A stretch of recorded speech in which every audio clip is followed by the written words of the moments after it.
السلام علیکم خواتین و حضرات، شروع کرتے ہیں آج کا حسب حال۔ میں ہوں آپ کا میزبان جنید سلیم، شو میں میرا ساتھ دیں گی ناجیہ بیگ اور ہم سب کو بہت عزیز السلام علیکم ناظرین۔ السلام علیکم ناظرین، آج کی ہماری جو گفتگو ہوگی ایک منٹ ذرا ایک لمحے کے لیے ذرا بریک لگاؤ۔ ایک منٹ ناظرین ذرا جی جی اس سے پہلے کہ آپ اپنا خطبہ شروع کریں، مجھے ایک بات کی وضاحت کرنی ہے۔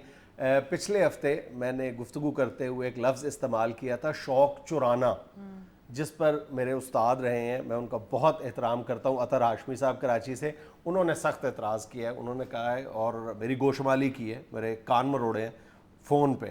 شکر ہے انہوں نے کہا ہے کہ تمہیں اتنی عقل نہیں ہے کہ یہ شوق چرانا کوئی لفظ نہیں ہوتا، شوق چرانا ہوتا ہے، جیسے بکریاں چرائی جاتی ہیں۔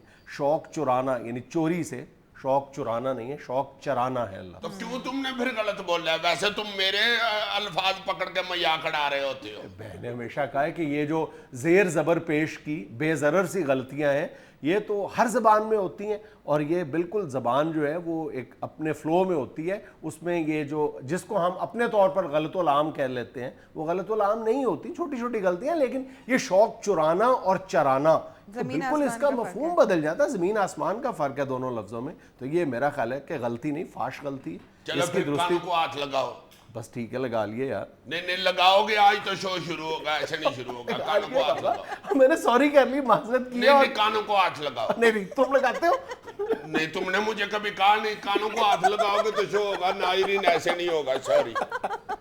لگاؤ کانوں کو۔ یہ لو، چلو تھینک یو ویری مچ۔ نہیں دل کا اچھا ہے یہ، ویسے کانوں کا کچا ہے، اس لیے میں نے کہا کانوں کو ہاتھ لگاؤ۔ اچھا یار پا جنید، میں ناظرین کے ساتھ لوڈ شیڈنگ شیئر کرنے لگا تھا۔ شیئر کیا کرنی ہے، ہر پاس ہی لوڈ شیڈنگ۔ مجھے اچھی طرح یاد ہے ضیاء الحق کے دور میں ٹی وی پہ اشتہار چلا کرتے تھے، ناظرین یہ لوڈ شیڈنگ نہیں لوڈ شیئرنگ ہے، یاد ہے تمہیں؟ ہائے ہائے ہائے۔ اچھا یار یہ اب سنا کہ اس کا کوئی حل جو ہے گورنمنٹ سوچ رہی ہے، اس میں یہ انڈیا سے بجلی لے رہے ہیں۔ تم اس کو حقیقت سمجھتے ہو؟ تم اس میں کوئی سمجھتے ہو کہ حقیقت ہے؟ یار میڈیا پہ آ رہا ہے، مجھے کیا پتا کہ کیا۔ 100% میری یہ ذاتی رائے ہے، ہو سکتا ہے غلط ہو، لیکن میرا خیال ہے کہ اس میں کوئی سبسٹنس نہیں، اس میں کوئی حقیقت نہیں ہے کہ پاکستان واقعی ہندوستان سے بجلی خریدنے جا رہا ہے۔ یہ صرف ایک ڈپلومیٹک لیول پہ ایک لالی پاپ ہے، چند لوگوں کو خوش کیا جا رہا ہے سفارتی سطح پر، اس کا حقیقت سے کوئی تعلق نہیں۔ میرا نہیں خیال کہ نیئر فیوچر میں پاکستان ہندوستان سے بجلی خریدے گا۔ یعنی یہ ایسے ہی ہے جیسے وہ مداری شروع میں ہی کہہ دیتا ہے کہ ٹوپی میں سے کبوتر نکلے گا اور وہ نہیں نکلتا۔ دیکھو اس کے لیے مطلب کوئی لاجک نہیں ہے آپ کے پاس۔ ہندوستان آپ کو کہاں سے بجلی دے گا؟ ایک بہت بڑا سوال ہے۔ یہ بالکل ایسے ہی ہے جیسے ایک گزشتہ میرا خیال کئی ماہ سے، خاص طور پر پچھلے 5-6 ماہ کے دوران بہت زور و شور سے میسیجنگ ہو رہی ہے کہ جناب ایران آپ کو 3 روپے فی یونٹ اور چائنا آپ کو 6 روپے فی یونٹ بجلی فراہم کر رہا ہے، آپ کیوں نہیں لے رہے؟ مطلب سمجھنے کی بات یہ ہے کہ ملکوں کے درمیان بجلی کی جو خرید و فروخت ہے وہ کوئی بچوں کا معاملہ تو نہیں ہوتا کہ آپ نے سوئچ لگایا اور آپ نے دوسرے کو بجلی بیچنا شروع کر دی، چھوٹا سا میٹر لگایا۔ یعنی ایک ملک جب دوسرے ملک سے بجلی خریدتا ہے اس کے لیے کروڑوں ڈالرز کی انویسٹمنٹ چاہیے، پورا انفراسٹرکچر کھڑا کرنا پڑے گا، پھر کہیں جا کے یہ سٹیج آتی ہے۔ اور خاص طور پر جب آپ ایران اور چین کی پیشکش سے فائدہ نہیں اٹھا سکیں، پھر یہ کیسے ممکن ہے کہ آپ ہندوستان جیسے ملک پر ریلائی کر لیں؟ نہیں چین کا تو یہ بھی بتاتے ہیں کہ چین والے کہتے ہیں جی 300 روپیہ گھر کا دے دیں اور 500 روپیہ فیکٹری کا، اور جتنی مرضی بجلی خرچ کریں۔ ایک حد تک ان آفرز میں حقیقت موجود ہے، لیکن ضرورت سے زیادہ یعنی مبالغہ آرائی سے کام بہت زیادہ لیا جاتا ہے ان تمام، چاہے وہ ایران کی پیشکش ہے یا چین کی ہے۔ مطلب ممکن نہیں ہے کہ ایران یا چین آپ کو 3 روپے فی یونٹ بجلی فروخت کر سکے، کسی طور بھی یہ ممکن نہیں ہے۔ ہاں البتہ یہ ہے کہ جتنے پیسے ہم اپنے جو رینٹل پاور پلانٹس یا یہ جو ہم آئی پی پی سے لے رہے ہیں بجلی، ان سے یعنی نمایاں طور پر کم بجلی یعنی کم قیمت بجلی ہم ایران یا چائنا سے لے سکتے ہیں، لیکن ہندوستان کے معاملے میں تو یہ بھی ممکن نظر نہیں آتا۔ مجھے تو یہ سمجھ نہیں آتا کہ ہندوستان اگر ہمیں بجلی دے گا بھی تو کہاں سے دے گا؟ یار ادھر اس کے پاس کو ہوگی نا کوئی کنستر میں پڑی ہوئی۔ مجھے نہیں سمجھ آتا، مجھے نہیں سمجھ آ رہا ہمارا شارٹ فال میکسیمم جو ہے وہ کتنا جاتا ہے؟ 5000 6000 میگا واٹ تک۔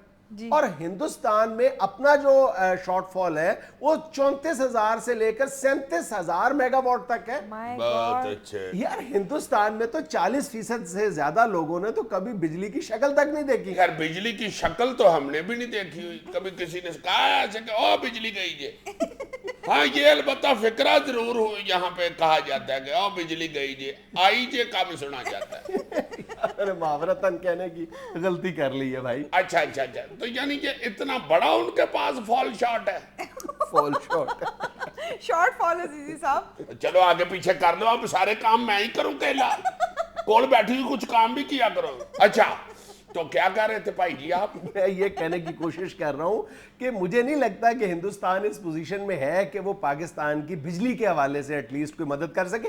میں ہندوستان کی جو اقتصادی ترقی ہے اس کو کوسچن نہیں کر رہا. یقیناً یعنی ہندوستان اس وقت اقتصادی ترقی کے حوالے سے پاکستان سے کوسوں آگے ہے, لیکن بجلی کے حوالے سے تو مجھے کسی طور بھی, ہم اپنے لائن لاسز کو روتے رہتے ہیں ہر وقت کہ پاکستان میں جو الیکٹریسٹی کے لائن لاسز ہیں وہ دنیا کے چند جو 10-15 یعنی سب سے جو برے ملک ہیں ان میں پاکستان ایک ہے, لیکن ہندوستان اس حوالے سے غالباً پاکستان سے بھی زیادہ ہے. وہاں پر لائن لاسز 42% سے زیادہ ہیں جی. اور ابھی میرا خیال ہے کہ 1 یا 1.5 سال پہلے تک تو ہندوستان خود نیپال اور بھوٹان جیسے ملکوں سے بجلی امپورٹ کرنے کی بات کر رہا تھا. آج وہ پاکستان کو ایکسپورٹ کرنے کی پوزیشن میں کیسے آ گیا, میری سمجھ سے تو بالا تر ہے. یار یہ جو انڈیا نے ہمارے سارے دریا روک لیے ہیں, ان کی وہ بجلی بنا رہا ہوگا, کوئی شکنجوی تو نہیں نہ بنا رہا ہوگا. تو پھر خود سوچو کہ ہم کس ملک سے بجلی لینے کی بات کر رہے ہیں.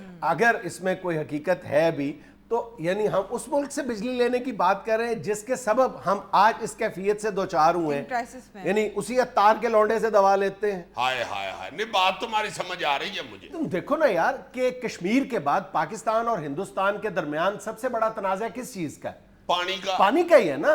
مطلب وہ تمام تر جو اخلاقیات ہیں, سفارتی جو ضوابط ہیں, ان کو بالائے طاق رکھ کر انڈس واٹر ٹریٹی کی دھجیاں اڑا کر وہ ہندوستان جو یہ کام کر رہا ہے, صرف جہلم اور چناب پر وہ 40 سے زیادہ ڈیمز بنانے کا ان کا پروجیکٹ ہے, اور ان میں سے 20 یعنی 4 بڑے اور 16 چھوٹے جو ہیں وہ ڈیمز جو ہیں وہ آپریشنل ہو چکے ہیں. اور اس سے بڑی بات یہ کہ دنیا کا تیسرا بڑا ڈیم کارگل کے نام سے وہ بنا رہے ہیں دریائے سندھ پر, اور دریائے سندھ کا 45% سے زیادہ پانی ذخیرہ کرنے کی اہلیت رکھنے والی ایک واٹر ٹنل بنا رہے ہیں.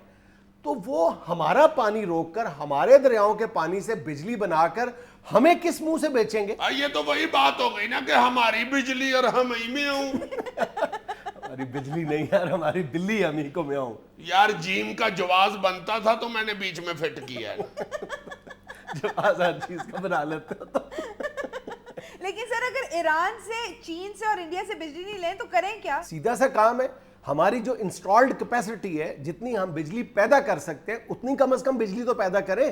ہم پھر بھی سرپلس بجلی اپنی ضرورت سے کم و بیش 1 سے 2,000 میگا واٹ اضافی بجلی پیدا کر سکتے ہیں. اگر جو ہم بجلی پیدا کر سکتے ہیں, اگر ہم یہ اپنا سرکولر ڈیٹ ختم کر لیں, اگر ہم جو یعنی انڈر کیپیسٹی ہمارے یونٹس چل رہے ہیں ان کو اگر اس کی کیپیسٹی کے مطابق چلایا جائے تو ہم 2,000 میگا واٹ اضافی بجلی آج بھی پیدا کر سکتے ہیں ان گئے گزرے حالات میں. اور اس کے لیے کتنا آپ کو عرصہ درکار ہے؟ زیادہ سے زیادہ 6 ماہ. یار یہ تو تم لمبا چوڑا پلان بتا رہے ہو نا. میں سمجھتا ہوں کہ ایک طریقے سے یہ جو بجلی کا خاتمہ ہے نا اس کو ہم فیس کر سکتے ہیں. پنکھا ایسے پکڑ کے اس کے سامنے فیس ہلاتے رہیں.